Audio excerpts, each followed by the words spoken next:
Okay, welcome back. Now we're going to do something on this activity that kind of spooks students a little bit. We're actually going to compute the noon-sun angle for a given location on a given day. We're actually going to do the math. Now it's just a little bit of a word definition here. It's going to be fairly straightforward. Don't get too bogged down. It's just a little bit of arithmetic. Now what I'm going to do here is I'm going to give you kind of a word equation. I know there are certain students out there who are going to want an actual equation. They just want to plug numbers into an equation. They're going to figure this out. Don't do that. Okay, it gets tricky to figure out the signs on a number equation on this, because if you actually had a mathematical equation for this sun angle stuff, there'd be like plus or minuses in there where you had to figure out, are you adding or subtracting. Just use the word equation. It's going to be easier. And our little word equation is given here on this slide, where the sun angle at any given location is going to be 90 degrees minus the distance between your latitude in the problem and the solar declination on that day. Okay, so sun angle is 90 degrees minus a distance, where that distance is the distance between the latitude you're given in the problem and the latitude of the solar declination for that day. Let's actually work through some examples here. Alright, how about find the sun angle of Omaha, the noon sun angle of Omaha. By the way, noon sun angle, we're using the same thing here. Find the noon sun angle in Omaha, which is 40 degrees north, on September 22nd, the September solstice. Alright, step one. Ask yourself, what is the solar declination on September 22nd? Well, you could use an analemma and look it up, or that could be, well, that's the September equinox. I know the answer to that. It's the equator, 0 degrees north. Great. Okay, so you've got the solar declination. Now remember, in our word definition of this equation here, we want the distance between your latitude and the solar declination. Well, in the problem, it says that the latitude we're interested in is Omaha's latitude, which is 40 degrees north. And so the distance between 40 degrees north and 0 degrees north is 40 degrees.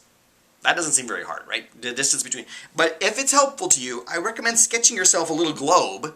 I have a little globe down there, and kind of marking, okay, 40 degrees north is at this place, and then I draw a little red line there, and the solar declination is at the equator, that's this place. Oh, I see, it's like 40 degrees. You're going to see some problems it's going to be trickier than that. Alright, so the distance between the solar declination and our current latitude is 40 degrees. Then, in our word definition of the sun angle, we had it is 90 degrees minus that distance. So 90 minus, in this case 40, is 50 degrees. So on September 22nd in Omaha, the noon sun angle, the highest the sun is going to get on that given day, is 50 degrees. So, picture of 50 degrees. Here's 0 degrees, here's 90 degrees, there's about 45 degrees, 50 degrees about there. The sun only gets 50 degrees above the horizon in Omaha on September 22nd. Okay, now we could actually do the math and actually figure out like the beam spreading and so on, and actually figure out how much shortwave radiation reaches the surface of the Earth on that day at Omaha and so on, which would be hugely important if we were talking about like designing solar panels and things like that, or trying to make forecasts of how much warming there'll be when the sun is up and all that kind of stuff. But for right now, we're just doing problems where we're figuring out the sun angle. All right, to illustrate how to compare this, let's just do the same city, Omaha, which is at 40 degrees north, but let's take a different day. How about December 21st? Okay, December 21st, December 22nd, 23rd, depending on things like leap year and so on, that is going to be the December solstice. Ask yourself in step one, what is the solar declination on December 21st? It's going to be 23.5 degrees south, the Tropic of Capricorn. Again, you could use an analemma and actually read it off of there. You could just have memorized that, oh yeah, December solstice, it's going to be 23.5 degrees south, the Tropic of Capricorn. Alright, so we've got the latitude of the solar declination. Step two, how far apart, what is the distance between your latitude and the solar declination? Alright, our latitude is 40 degrees north, the solar declination is at 23.5 degrees south. Alright, now, this is one of those places where, I'm telling you, just trying to make it yourself an equation is going to make messes here. I think it's better to draw yourself a little globe. Mark at one end of the little red arrow I've got here, mark 40 north. At the other end of the little arrow, mark 23.5 degrees. Oh, I see. The distance between 40 north and 23.5 south is 63.5 degrees, because we go from 40 north to the equator, and from the equator to 23.5 degrees south. Okay, so it's 63.5 degrees. Again, feel free to sketch yourself little globes and stuff like that to help you remember those kinds of things. Well, the final step then is to remember that in our definition, the noon sun angle is 90 degrees minus that distance. which we just found to be 63.5 degrees. So 90 minus 63.5 degrees, okay, that's 26.5 degrees. So on on December 21st in Omaha, the highest the sun gets is only 26.5 degrees. Well, let's see. I mean, that's the horizon. That's about 45. You can kind of, move your hand around and feel, hey, the sun never gets very high above the horizon at all on December 21st. Plus, we know the length of daylight isn't going to be all that long. It's going to be like 8 hours. So the sun's only going to be up for like 8 hours, and what the highest it's going to get is like 26 degrees. No wonder there's all this beam spreading. No wonder it's winter. We're just not getting that much shortwave down on that day. Oh, okay. Now on your homework and on the quizzes and so on, there'll be examples of this. I think also if you take ATS 114 lab, you'll work through examples like this. And you'll see that there's actually a number of different ways we can make questions like this in the question pool. For example, we could do the kinds of ones we just did now where we're like, find the noon sun angle at some location on some date. Easy enough. We just did 2 examples of that. Another one, where is the noon sun angle higher on some particular day? Location 1 or location 2?